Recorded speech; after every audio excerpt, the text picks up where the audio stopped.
Oh man, this is huge news. Trump has just U-turned on his tariffs. He has just announced a 90-day pause on his tariffs. He's just taken to Truth Social. Let me share my screen with you guys so you guys can see, and put out this huge statement, which is really, really important. We're going to break down exactly what's going on. We're going to see that the markets are responding. I mean, Bitcoin back at 82,000, 8% up today. Huge, big, important candlestick. And I'm going to explain exactly why. We've gone from this morning being fearful of a recession, being worried, to now seeing the markets pump. The S&P up over 8%, the Nasdaq up over 10%, Coinbase up 17%, Tesla up 17%, Nvidia up 15%. Are we back? Let's just quickly get into the Trump statement, where it gives you some good news and some bad news. Take a look at this. Based on the lack of respect that China has shown to the world's markets, I am hereby raising the tariff charged to China by the United States to 125%, effective immediately. At some point, hopefully in the near future, China will realize the days of ripping the US and other countries off is no longer sustainable. Okay, conversely, and based on the fact that more than 75 countries have called representatives of the United States, including Departments of Commerce, Treasury, USTR, etc., then come to this bottom, guys. We have decided, I have authorized a 90-day pause and a substantially lowered reciprocal tariff of 10% effective immediately. Thank you for your attention to this matter. This is huge, guys. This is huge. Let's take a look at what the suits are saying over on Bloomberg. On a normal, ordinary Fed Minutes day, Mike, we would have some more for you, but we got to get back to the markets because we are seeing certainly a rally underway. Of course, our Mike McKee there at the Federal Reserve in Washington. Just a reminder, folks, we've got up a gain of about 300. So that was just the FOMC minutes, which of course we said was coming out today. I was going to cover that. But like she just said there, that is far less important right now. They spoke about in the Fed minutes that inflation could be more persistent. We kind of know that. We know with the tariffs whole saga as well going on, inflation will be a little bit more persistent. But this is big news. Markets are now able to give us that V-shaped recovery, which we're talking about. Remember, to all intents and purposes, throughout these last couple of days, what have I said? I said, guys, as soon as we get a tweet, as soon as we get a message, we're ready to recover. There's no underlying issue here. The markets are okay. Bitcoin is okay. Crypto is okay. And this is why you could not get panicked out. In fact, I even spoke about this weekly candle. I said, guys, we cannot afford to close this weekly candle below this level. And that's exactly where we're getting the announcement. Perfect timing, important. I don't think Trump wanted any more bleeding. And I think he's come to the realization that he better pick his battles, right? You could see earlier in the day, he was tweeting a lot on Truth Social. He even said, now is a good time to buy. He was telling everybody else to be cool. You know, we got to do this stuff. Maybe he's realized, look, China are being stubborn. That's the battle I actually want to fight. I told you guys, I even said it in the videos, I said, guys, the other countries are going to buckle. It'll be China that won't buckle, right? And that's exactly what's happened. All the other countries are reaching out to him, ringing his phone. But the one he actually wanted to scare, China, haven't, right? And so that battle's going to continue, and that's going to still worry markets. But markets just need to recalibrate now that it's not all countries being affected. They're going to settle down with a normal 10% rate for the next 90 days whilst they have a bit of a tariff ceasefire. But other than that, we can now focus on the China stuff. China and US can go back and forth, which is a far, it's still a big issue, but it's a far less of a big issue than the whole 75 odd countries that were going back and forth. Behavior had already started to shift. Place on everyone, but all of those country-specific tariff rates as high as 49% on some trading partners, those are now on pause because of the ongoing negotiations. Treasury Secretary Scott Bessent just told us that more than 75 nations have reached out to the U.S. over the past week. The president wants to be involved in each of those, and while they're ongoing, they're putting everything else on pause, except, of course, with China, where they're not happy about the retaliation, and that's why that tariff, they say, will hike up to 125%. Huge news, guys. Smash up the follow button if you're watching on Kick. If you're watching elsewhere, replay, smash a like or a comment and support the channel, guys. Insisted this was the president's decision, that it was not because of the market reaction. He said it was instead because, again, of those negotiations and the countries reaching out. He said also that the market understands that everything that came out over the past week, that was the ceiling, he says, on tariffs, and that now we're back to the floor, which for now is 10%. I'll say, Brian, though, the caveats that I mentioned, yes, this is a very good step forward, and we are in a much better place than we were an hour ago, but we still have a universal baseline 10% tariff. We still have an exceedingly steep 125% tariff against China, and now we have another 90 days of uncertainty, Brian, so still a lot more to come. She's as right. Each of these negotiations goes, as Besson says, country by She's very, very right. We're not out of the woods, but this is a good step. Peter Navarro may be the loser as well. Investors, at least for one day, today, still down, but maybe winners. All right, we got a big panel to sort of kick all this off. Kelly has made her way to the set as well. We got Francis Donald, chief economist at RBC Capital Markets, David Waddell, and Associate CEO. We're joined also. See, it was all a big game for Trump. He thought everybody would capitulate, right? He was just playing brinkmanship like we spoke about. Pardon the pun, trumping the Fed minutes, at least for now. Rick Santelli's in Chicago, and Eamon Javers, who is at the White House. And Eamon, you were the one on Monday that sort of squashed this 90-day tariff talk by actually, picking up the phone and calling the White House. You moved markets on that. As you heard from Megan, this one is real. It appears to be a wholesale change, at least for 3 months, by the president. And I think, and please, if I'm wrong, tell me, this is a big win for the Scott Bessent wing of the White House. Yeah, that's exactly right, Brian. I can tell you I was in the West Wing when this social media post landed by the president, and it was a bit of a quiet afternoon until that moment. And then suddenly everybody's phones and screens lit up with this post. It's a long post, so as people were reading it, it took a moment to digest exactly what the president was saying.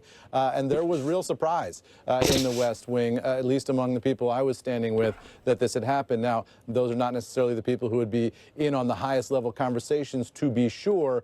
And what we just heard from the Treasury Secretary, Scott Bessent, is that this was a strategy that dates back to Sunday night. He said he was with the president on Sunday night. Remember, Bessent traveled to Florida, traveled back with him after his weekend in Florida, and was here spotted on the colonnade by reporters on Sunday evening.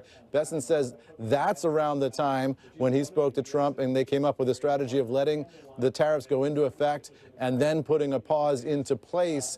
So this has been a closely held secret, if that's the case, here at the White House for some days right now, as the entire world was reacting to the president's tariff policy. The president knew at all times that he was going to do this, according to the version that we just heard from Scott Bessent. He also laid out sort of the rationale for this. Here's what he said. Yeah, because the fake news which we ran with, which we heard earlier in the week, was a 90-day pause. And that's exactly what he used as part of the strategy he always had. More than 75 countries to come and negotiate. I think now the market understands that everything they saw last Wednesday was a ceiling, and now we have a 10% the temporary floor. And I think the market, my 35 years in the market, I always wanted certainty, so I think we've got more certainty. So, Brian, you see this relief rally happening in markets now since this post went up on social media, and you heard the Treasury Secretary there talking about the idea of getting more certainty. But the scenario he's laying out is, not entirely certain, right? Because what you're looking at now is 75 separate trade negotiations with what they say are 75 different countries. He said each one of these negotiations will be bespoke. The president wants to be involved individually in each one of these negotiations, and so that means there could be 75 different outcomes in terms of trade with individual countries around the world. And that sets up a future over the next 90 days where we could be getting announcements, status updates, and the like on as we go along here on all of those different negotiations. So for people in the global marketplace, that's going to be tricky to. Let's quickly take a look at some of these cryptos. I mean, you can see here Ethereum is up well over 10%, big candlestick on Ethereum. Sonic is up 15%, the token lots of people asking me about earlier today. And again, all these tokens now are forming this double bottom pattern. This is hugely bullish, guys, right? You got this W pattern forming. Let's start with Bitcoin. that loads up, this big W pattern. There's a nice reversal pattern. So this is really good. Might need a retest. Might need to just come back here, retest that level before we can go a bit higher. But this is bullish. This is good. We spoke about this earlier today. We got the technical analysis. It's all there. We just needed some news. We just needed someone to tweet, someone to do something. And here comes Trump. True as day comes out with the pause. This is a flip-flop from Trump, right? Obviously, it was part of his strategy. But as far as the market's concerned, this is good. This is him going back on what he said. You know, and I think this was part of his strategy. His strategy was exactly that. Shock everybody with these crazy percentages, force them to come to the table and open negotiations, then come back with something reasonable like this 10%. And look, I'm sure within 90 days, if people don't negotiate with him, it'll go up to 15%, he'll go up to 20%, but that's far different than going, here's 46%, here's 84%, here's 35%, you know, straight off the bat. So this is good. The only issue the market will then have to just kind of understand later on is the China issue, because 125% on China is no joke. That market will be a little bit spooked by that later on. So companies are still going to be looking at uncertainty, and a lot of companies around the world waiting for what their individual negotiations will mean for the United States as well. Underlying all of this, we've still had stock market volatility that might impact sentiment and some consumer behaviors as well. So it feels a little bit of a relief here, but I have to say 10% tariff is still a massive reordering of U.S. trade and global trade, and certainly is not an eradication of the risks that we had seen in the past week. David, I've heard some sort of theorize, and there's going to be many theories about all of this. But and in other words, what that basically means is, will we recover exactly to where we were before? No, we're going to have to reassemble, right? We're going to have to kind of meet somewhere in the middle, because the fact is we do have tariffs. We're not where we were before the tariffs were announced, but the markets knew there were going to be some tariffs. The upset on the market after the Liberation Day was the way he did it. This is a far more reasonable approach that the market will appreciate. Obviously, the tax cut's a huge deal, and we need that to occur. Whether you can use the tariff revenues to offset in the budget reconciliation I don't mean process, specifically. I just mean in terms of political. Well, majorities have their privileges, right? And so the Republicans can use that at least as a talking point. I think two major things were revealed to us in the last 15 minutes. One, Bessent does not like a 4.5% 10-year Treasury yield. Like, I'm sure at midnight he was sweating that, and that's probably what walked into the Oval Office and said, we've got to make a change. He wants lower. Yes. Agreed. Yeah. I tweeted out this morning, and it wasn't like me just tweeting my feelings. The market was screaming for change. Yeah. The market was going to push for change, David, no matter what. Correct. And when you see stocks move and bond yields move in the same direction, that was the leverage that Bessent needed to convince the president that Navarro was wrong. That's what I think happened. And I think he walked into the Oval Office and said, we can't fund this thing at all if we're going to have these come on board, because what, $600 billion comes into the United States from foreign purchasers. They own $8.5 trillion in treasuries. If they go on a buyer's strike, then we just start having these yields levitate, and none of this stuff happens. So I think that was the panic button. Number two, China's the problem, right? I mean, if you look at China's share of global manufacturing over the last 20 years, it's really come out of the U.S., but it's also come out of Japan. It's also come out of Europe. And so we know that the 10-year is the leverage to get the deal done. We also know that China is the main focus of all of these negotiations, and rightfully so. So I think those are two huge bits of information in what had been a huge information vacuum. Steve Leishman in Washington, D.C. Steve, I know you were there to cover the Fed minutes. The Fed minutes are out, but obviously this is kind of superseding a lot of that. The Fed is looking at all this data, and kind of to Francis's point at the top of the show, it appears that the data now, tomorrow and the next day, will be different than the data we would have gotten earlier this morning or yesterday. How hard does this make an already nearly impossible Fed's job? Can I say more nearly impossible? Is that a good answer? I think that's correct grammarly. I mean, not a laughing matter. Obviously, this is good news that the president backed off these tariffs. It's bad news, as one of your earlier guests said, that these 10% tariffs. Remember, Brian, we were down trillions of dollars on the S&P going into that Rose Garden announcement because the market hated the tariffs. And it's interesting to think where the market would have priced that day had the president announced just 10% across the board tariffs. Remember, that makes us one of the most highly tariffed countries or the highest tariffs in the developed world, higher than Europe. And of course, the president, as we know, made up those tariffs Follow up, guys. If you like this live inside live streams, as and when the market's moving, when it matters. I mean, it's 10:15 here in Dubai. It doesn't matter. Jump on live to chill with you guys to break through the announcement. Hit the follow button. Steve, as I understand it, and by the way, please, if anybody out there knows that I'm wrong, let me know. Yeah, Pitty says, shows you it's a trader's market based on how much the market popped with an announcement, revealed the strongest coins. That's exactly the point. What have we been saying this last few days is the market is healthy. The market is fine. It's just because of this stuff. And that's exactly what you're seeing. You're seeing a sea of green. And I mean in the traditional markets, I mean in crypto, everywhere, because everything was okay. It was just this Trump issue. It's not like, oh, we have some fundamental issues and problems with Bitcoin and there's this going on. No. This is all the tariff situation. Therefore, if the tariff situation goes away or improves like it has, we can recalibrate our pricing to this new 10% tariff world, which is still not back where we were, but it's much better than the situation we had. Treasury was meeting with Wall Street former Fed and Treasury officials to discuss the idea of a sovereign wealth fund. That's a process by which you can come to. Dear Spence says, I feel like we're regaining some very important levels. Absolutely. We cannot underestimate that, particularly what we were talking about with the weekly candle close on Bitcoin. I mean, look, we spoke about this earlier. Back above our hourly EMA ribbon now. Fantastic. 4-hourly EMA ribbon. Watch this. Let it load up. You'll see how we start to get above. It's just loading here. Come on.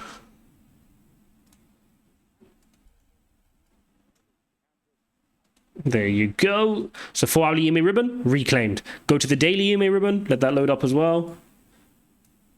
This will take a little bit longer to reclaim, but we're getting there. We're getting there. It's a big candlestick. And then if I show you the weekly afterwards, there you go.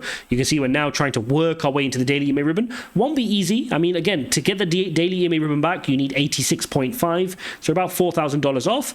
And then the weekly EMA ribbon is really important because we had to bounce from here. We were close to losing the weekly EMA ribbon in 3-4 days if we didn't get such an announcement. So this is really important because it sets us up now, not necessarily to go and get a higher high, but at least we can start trying to fill some of this void and maybe spend some time forming a little bit of a triangle maybe. You know, even if we don't get a higher high, we come back down, try to get a higher low, do something like this for a while during the 90-day period, form some sort of a triangle and see where we end up there. At least that's a little bit of a better situation than us losing the EMA ribbon, which was what we were close to. And had we have lost the EMA ribbon, we would have to spend some time consolidating around here, or maybe even a little bit lower. So you're definitely right, Spence. We've got some important levels back. But what it does is it reduces the probability of the most severe scenarios. And I think the most important thing that I heard in the last hour was when Besson said 10% is now the floor. We told you the prior situation was the ceiling, but this is the floor. So when you're modeling these types of exercises, you're now putting a different probability on these types of scenarios. Now, it's imperfect, and that's why you have to be transparent and have a lot of humility and understand the upsides and downside risks. Uncertainty is the biggest unmodelable downside risk to. Guys, this is the biggest rally the Dow Jones has seen in 5 years, up 2,400 points. Incredible. I mean, we know that the dump was just because of the tariffs. CEO uncertainty is probably more problematic for the economy than lower and middle. But also, Brian, I've never had this level of uncertainty related to Washington politics in my forecasts in my career. And for a lot of business owners and a lot of households, they haven't seen this level of uncertainty either. Yeah. David, anything you'd add? No, I just think a lot of people, as you mentioned, had already discounted the fact that we probably would see a 10% tariff, and maybe that hangs on because we create. Just want to show you this, guys. Shorts are getting wrecked. Look at this last hour here. 184 million, close to $200 million worth of shorts wrecked in the last hour. This is why you don't go with heavy leverage in either direction in this type of a market. This type of market is news-led. You could be in the loo, you could be in a meeting, you could be eating some food, and a tweet comes out on Truth Social like this, saying what Trump said, which is I've authorized a 90-day pause. We're putting the tariff to 10% effective immediately. He has, by the way, of course, put the 125% on China, which is painful. But this is what can happen. Takes one tweet and off we go. We start bouncing and you get wrecked in your 10x, 20x short position because it was so obvious for you that we were going down to 50,000. This is the thing with the markets. You have to put that decision off and see what actually happens. And I guess, I don't know how many iPhones Apple shipped in yesterday via big airplanes. Right. And so we're just going to have to work through that. You know, the play with the Chinese is never to do these things out in public. You got to do them in private. Whether those negotiations start progressing or not, I don't really know. But I think the 10% tariffs are here to stay. Well, Rick, with all due respect to David's television, a lot of people may be looking for a place to put that TV, which would be a house. And for a brief moment of time, we saw mortgage rates collapse as bonds got bought, yields came down, mortgage rates Still collapsed. going. Not Mortgage anymore. rates didn't collapse. They didn't collapse. Okay, they Would they go declined. down? Yeah, not much. They weren't ever below 6%. No, you could probably find a high five somewhere if you bought down the rate a little bit. My point is that now we're back to 7%. We got a 10-year. So we're still just an hour into this announcement, guys. I think this pump can continue because there's still many people that haven't come across this news just yet. If you're on this live stream, you're one of the first finding this out. Lots of people will be jumping online, getting back to their desk if they're in a trading station. Asia hasn't woken up to this news yet. I mean, UK markets would be closed by now. So there's a lot more to come, I think, going into today and tomorrow in terms of getting some of this recovery back. That gets recycled in buying our debt. That robs us of any feedback loop. That, hey, you used to be rich. Now you're beggaring everybody by borrowing so much money, but you don't feel the pain because the trade surpluses overseas in China and Japan. It keeps coming and recycling. And now let's take a look at some of these altcoins here. Ethereum up 12.5% now, back at 1658, guys. I mean, this was a lot lower earlier in the day. Had you have picked it up, we were close to 1440 around those levels earlier. Now back at 1650 on ETH. Even Trump coin is up 9%, of course. Melania up 4%. Sonic, big mover, up 16%. And again, like we speak about time and time again, people get upset that certain tokens are dumping so bad when the market's dumping. Those tend to be the high alpha coins. Those tend to be the coins that move powerfully to the upside when it's ready to move. I mean, Griffin up 22%, 23% on AI16Z. So those AI narratives continue to be hot. XRP moving strongly as well. 14% here on XRP. Pepe moving 17%. Strong move here on Pepe. Shiba as well, 12. So the dog coins are doing well. Solana with a 13% rebound here, which is powerful. So to double-digit gains on a lot of these altcoins immediately. Cardano 14%. Casper 10%. WorldCoin 14%. Radium 12%.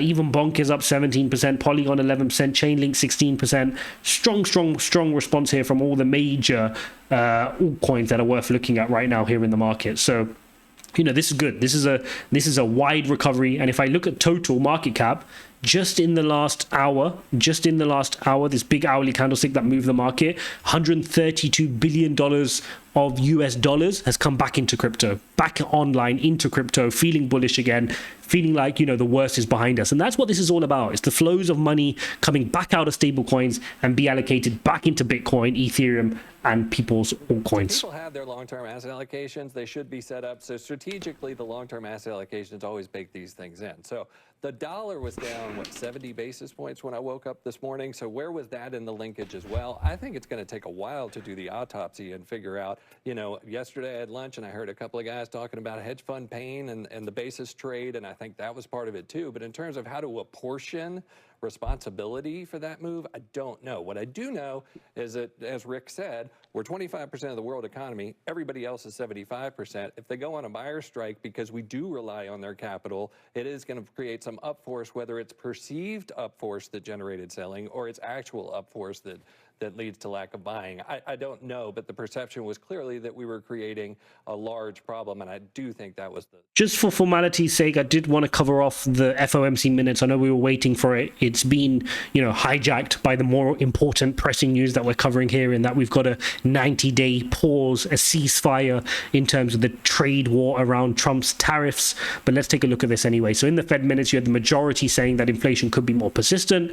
We kind of know that. We may face difficult trade-offs if inflation becomes more persistent. Fed officials say inflation likely boosted this year by tariffs. Yes, we're aware. FOMC minutes said that Fed officials saw labor market broadly in balance. Yep, we're aware of that. Officials saw upside risk to inflation, downside risk to employment growth. Some said slower runoff could help prevent reserve scarcity. So those were the broad headlines. Nothing much to take away, really. Remember, this is the old FOMC meeting that the minutes just come out now. We've got far more pressing things to be concerned about right now, given the news we're just covering right now. It traded to 4%. Okay, that speaks volumes about how the Fed... They're going to get hurt. That's about 90% now. So yes, a big relief on the global trade story today, but the China-US story is only getting started. Well, that's where I want to follow up, and something you said that, there's no looking for an offer. The whole China-US thing is going to control the narrative now over the next kind of week or so. And I think the rest of the countries will just get in line and negotiate something sensible with Trump. They now know that Trump, kind of what the game he was playing. You know, it's like if you want, you know, a PS5 from your mom, and you say, "Mom, can I go on a lad's trip to Vegas? Yeah, how much is it going to cost? 20 grand." And then actually you just wanted a $500 PS5. Yeah, crap analogy, but you get the point. And then Treasury Secretary Janet Yellen delivered remarks in Beijing saying the US and China would never decouple. To do so would be disastrous for both economies. 1 year later, here we are talking about 125% tariffs in one direction and 80 odd in the other direction. So we can't fully decouple, but we're a lot closer to it than we thought they were.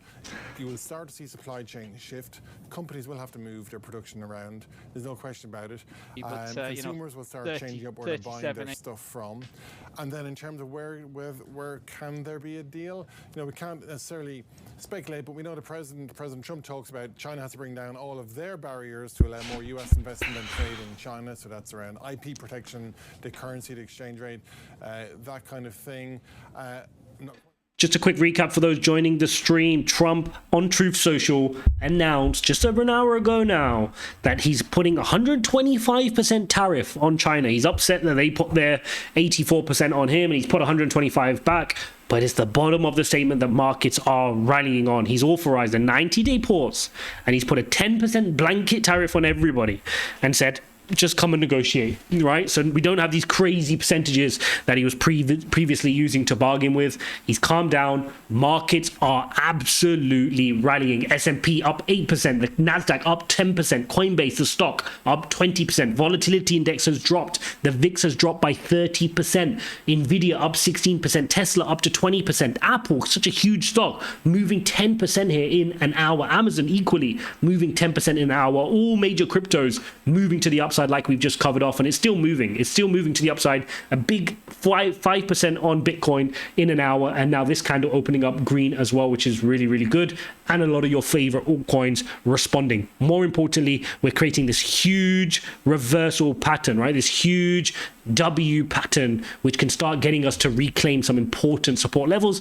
Of course, we need to understand that the China issue is not yet gone. In fact, it's getting worse, and that's going to continue to go tit for tat. But let's worry about that tomorrow. For now, let's just kind of rejoice around the fact that more money's flowing back into crypto. The market can just reevaluate this now that we don't have the craziness of 50% on that country and 35% on country and 46% on this country. Now we can kind of focus on it's just US versus China, and we'll see where that ends up. Okay.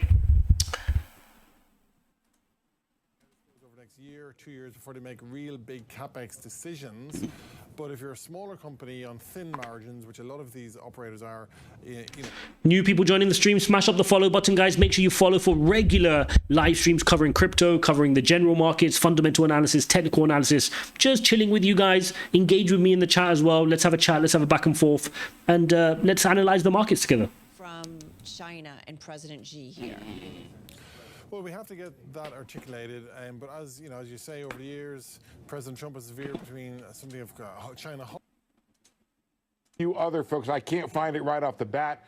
My recollection is it shaved something like 0.2 over GDP, as opposed to say 0.8 or 0.9, which we saw was the modeling of the current tariff. So quite a bit less in terms of economic impact, still negative.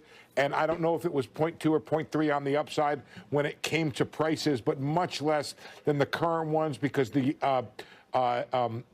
estimates I saw for the most recent tariff regime, the one of a few minutes ago, was like a percentage point on GDP down, almost 2 percentage points on GDP down and almost a full percentage point up on inflation. So those seem to be gone now in terms of what's going to happen. We don't know if there's actually going to be any negotiation away from the tariff regimes that exist for other countries right now. We don't know if the 10% tariff can come off, or that's now a permanent. I mean, it's clear that all along this was Trump's plan, right? If you look at how it played out, Trump wants to fill in this deficit that he's got in his mind, right? He thinks of tariffs like a P&L. He wants to be profitable, right? Even though that's not technically how it works, he just wants to make sure he's in the green and other countries are not in the green in terms of imports versus exports. And he thinks that's a bad thing, that the US is buying so much more, even though it's not the other country's fault that the US can't stop buying products from other countries.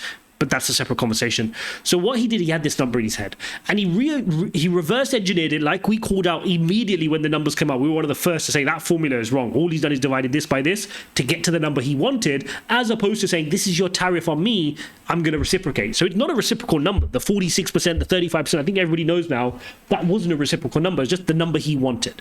But what he's really done is he over-egged that number, knowing that if he comes back to a sensible number, which is a sensible number, that is 10%, markets will be thankful that you've gone from a crazy number down to 10%. Whereas if you just put 10% blanket on everyone from day one, they would have cried for that as well. Okay, do you see what I mean? Is he's playing a little bit of 4D chess there, but ultimately he just wants the revenue. And this 10% is for him to get the revenue. He's not going to take it off. He's going to put it on everyone, and he's going to use that to generate revenue. Even though if I was a country and I had 2% tariff, real tariff rate on US, I'd feel hard done by that you're putting a blanket 10% on everybody. That's not fair. Right? So you see the game he's playing. He probably knew he had 10. He wanted 10. He over-egged it to then just come back and put 10 on everyone. Because if he just came out and said, I wanted a blanket 10 on everybody, the countries would have complained. So he's kind of showed everybody the worst of it to then come back and say, this is what I want, even though that even the 10% is still unfair for many, many countries, which is very interesting to see. And it'd be interesting to see someone do the analysis of that to see what is the real tariff rate that countries are putting on the US, and how does it compare to the 10 blanket that he's putting on everybody else. Okay, now the other thing is, it's clear that this was always part of his game. Remember a couple of days ago when we got leaked the news from Besen that Trump has announced a 90-day pause, and it turned out that the White House said it was fake news. But then what did they just announce today, days later? A 90-day pause. So clearly a 90-day pause is not a made-up thing. This 90-day pause was part of their strategy from the outset, that they would announce a crazy number, they'd have a 90-day pause, and we were right about it. We called it right, and we were moving on that news, and then we got told it was fake news. But in reality,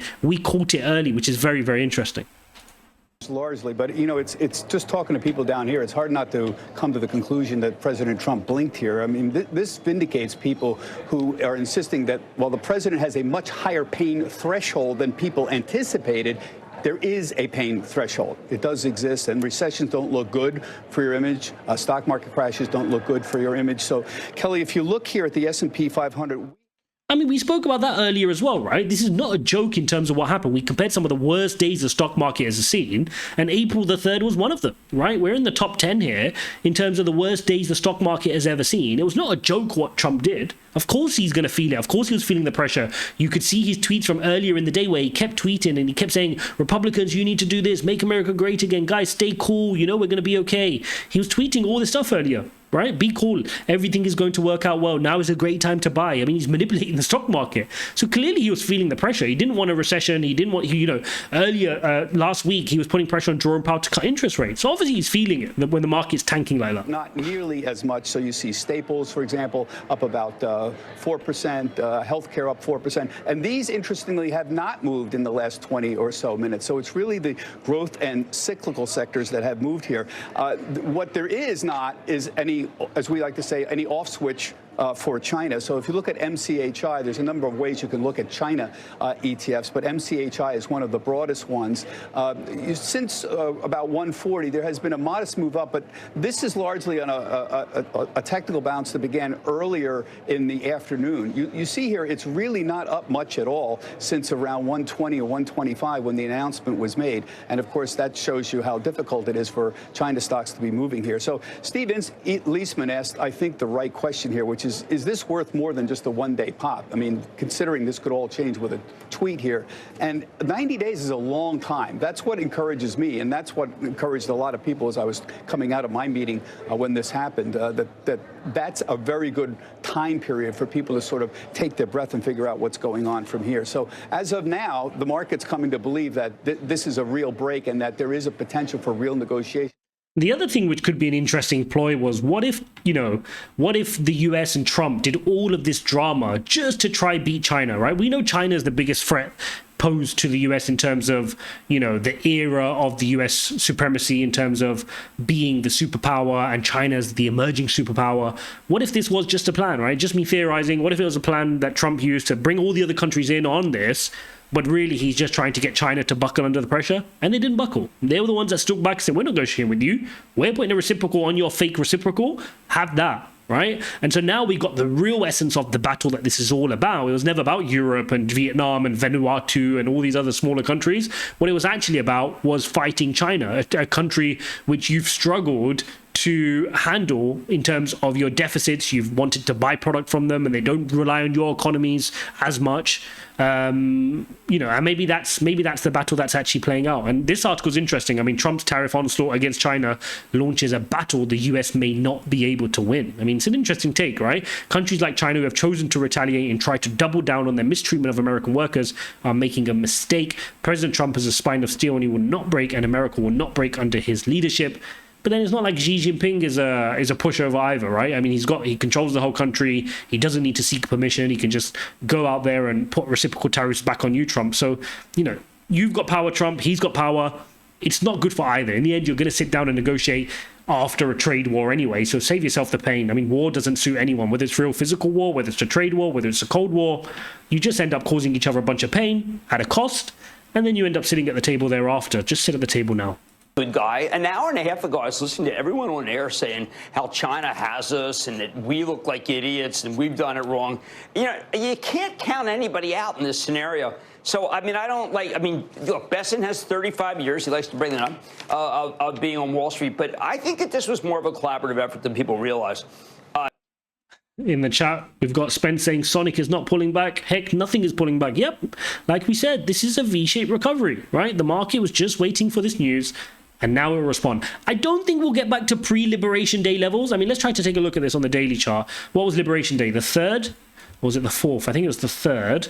So if we go back to where we were on the 3rd of April, here. So the day before, on the 1st of April, April Fool's Day, we closed at... I'm on the crypto market cap. Let me go back to Bitcoin. Right here, 1st of April, we closed the day out at 85.1. Right? And now we're at 82.4. So somewhere in between there. I mean, we're a couple of percent away. I mean, if you want to take the measured move, we're about 3% off, roughly, where we were going into the Liberation Day. But, of course, we've got 10% tariffs. So what is the effect of that tariffs? If we went into the tariff day at 85, with whatever we were guessing at the time, and then it dumped because it was worse than we predicted, how does the actual 10% with a 90-day pause actually sit with us?